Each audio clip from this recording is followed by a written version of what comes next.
The story begins with a small boy walking towards something. Bullets fly behind him and he's surrounded by dead soldiers. As smoke engulfs him, he asks where is Asaka-san. Just then the door in front of him opens and Asaka is being held hostage by a woman with a gun. She orders our main protagonist, Yagiri-kun, to not move a muscle or she'll kill her. But just a few moments later a circular flash of purple hits the woman's face and she instantly drops dead on the floor. Asaka is shocked and confused to what the hell just happened, and Yagiri then gives her a hug asking if they can go home. Well, I guess that was all a dream or some kind of flashback, as we're met with a brash girl named Tomochika shaking Yagiri to wake him up. It seems they're on a bus and Yagiri asks her if they've made it to their destination. Tomochika wonders how he stayed asleep during such a huge ruckus and points to a massive level 1000 wyvern, which has slaughtered many of their classmates. Yagiri picks up a microphone and launches it at the wyvern's tail, releasing his classmate while angering the dangerous beast, which then begins flying towards them with tremendous speed, scaring Tomochika. However, just when it looked like it was over, Yagiri begins channeling his instant death ability and kills the wyvern just in time. After he casually gets on his game, which makes Tomochika mad as she can't believe he's really gaming at a time like this. After a few minutes on his game, Yagiri asks her what happened before she woke him up. She then reveals that they were heading to their field trip and went through a tunnel, but on the other side was a sunny meadow with no road, forcing them to stop.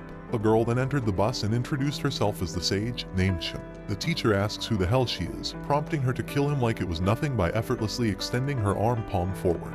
She tells everyone to be quiet and focus their attention on her. Meanwhile, the students are all terrified of her after witnessing her insane powers. Shin explains that she's not here to harm anyone, but they anger her she can't make any guarantees. She further reveals that her attack power is 530,000 and makes a bad joke, so she kills the bus driver just because nobody laughed, and simply because she can. Shin then tells everyone that this is an isekai to all of you, and she summoned all of them here as prospective sages. This world is ruled by sages, but sometimes it's necessary to replenish their numbers. Confused and scared, the students have no choice but to listen to this insanely powerful and creepy sage, who then extends her arm out again, but this time she uses it to make everyone glow all kinds of different colors, although Tomochika wonders why she isn't glowing, but soon finds out it's because some just aren't meant to become a sage. Shin further explains that she installed a system called Battle Song in everyone, also known as a gift in this world, which they can use to view their stats along with other things. She advises them to make good use of it and aim to become a sage, giving them a time limit of 1 month. Before leaving, she reveals that their first mission will begin in 1 hour, and laughs, telling them to try and not get wiped out. The girl sitting next to Tomochika opens her battle song and sees the details of their first mission, which says that a dragon is coming to attack. Just then, one of their classmates named Suguru encourages everyone to work together on this mission and share their stats so they know each other's strengths. Meanwhile, Tomochika notices a few others who didn't glow, named Shinazaki, Kuryu, and lastly Yagiri, who is still fast asleep. Everyone goes to leave, but Suguru prevents the ones who didn't glow from coming, as they have no abilities and will be a burden to the rest of the group. Having them stay here is his strategy. Much to their dismay, however, there's not much they can do as he has enhanced physical abilities after receiving his gift. A few moments later the dragon approaches, and we're back to when Yagiri asked what happened after he defeated it. Seemingly bored and over it, Yagiri wonders how he's supposed to charge his gaming device in an isekai, worrying Tomochika as he's worried about the wrong thing. Yagiri then says that if the battle song was right, that should be the only dragon, so it should be safe to go outside. The pair finally exit the bus, and Yagiri notes that they have 3 choices: the hill, city, or forest. Tomochika then points at the sky, and takes a closer look to see 3 of their classmates flying toward them. Yagiri asks if he should just kill them, and Tomochika sarcastically goes along with it, but then screams asking what's wrong with you. Yagiri then says that leaving us behind here is something a killer would do, making Tomochika rethink his question, although she still doesn't want to kill them. Yagiri explains that even if they don't make a move, they still may be hostile towards them. As the students approach, they're stunned to see the dragon is dead, along with Tomochika being alive. When they land, we see their attribute cards appear, Diamond being a healer, Ryosuke a hero, and Yoshiako a necromancer. Ryosuke then releases a fireball and launches through the bus, showing his new ability. Since he can't use anything but basic magic, he keeps refining it. On the other hand, Yoshiako brags about being upstart necromancer. They try intimidating Yagiri into giving up Tomochika, as they want her to themselves. However, just then, Yagiri says he will handle this, and points at Ryosuke before saying die. Damon laughs, thinking he's out of his mind. However, at that moment Ryosuke falls face first into the dirt. Yagiri then says he died because I told him to, and does the same thing to Yoshiako, who falls on top of his lifeless friend. Yogiri tells Damon that if he moves, he dies, terrifying and completely putting him at Yogiri's mercy. Yogiri says he will now explain his ability, but first he wants Damon to confirm his guys are dead. After permitting him to move, Damon tries healing his friends, revealing that no matter how grave the injury, he can heal it instantly with his recovery magic.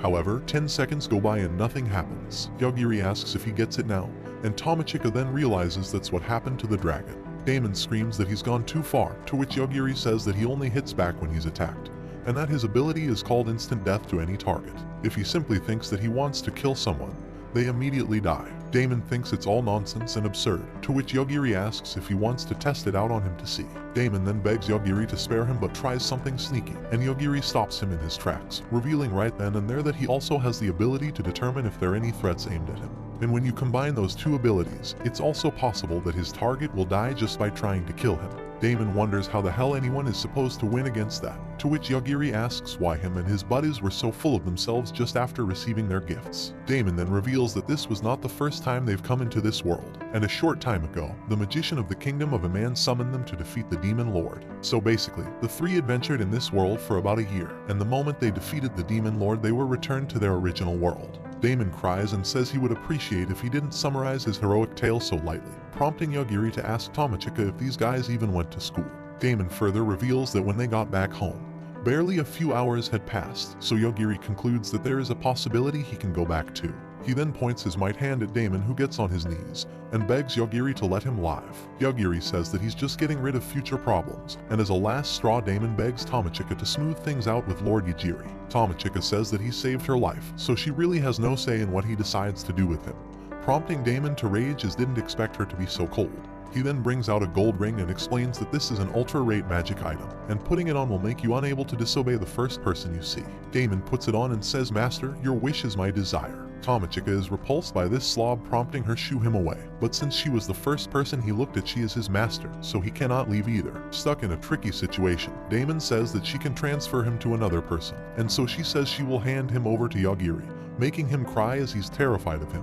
Plus wants Tomochika more than donuts, and that's saying something. Yogiri then points to the forest, which is full of magical beasts, and tells Damon to stand and wait there. Damon asks if he's blind as it's full of monsters, but since Tomochika made Yogiri his master, he can't disobey his orders. Damon's legs have a mind of their own, until Yogiri calls him again, and in desperation asks if what he said about standing over there was all in jest. Yogiri then tells him not to say a word about them to anyone, and furthermore to leave anything of value that he has here. Unable to control himself, Damon begins waddling towards the monster-filled forest, and that's the end of him. Tomochika isn't sure about this, but Yogiri explains that they'll never know when he'll betray them. Tomochika then asks how can he trust her, and what if she suddenly turned on him. Yogiri says if it happens, then it happens, but to remember that he protected her when no one else would. Tomochika becomes flustered, and asks why he is doing so much to protect her, even though they've never really spoken before. Yogiri thinks for a moment. He then remembers that it's because of the way she grabbed him when the dragon came to attack,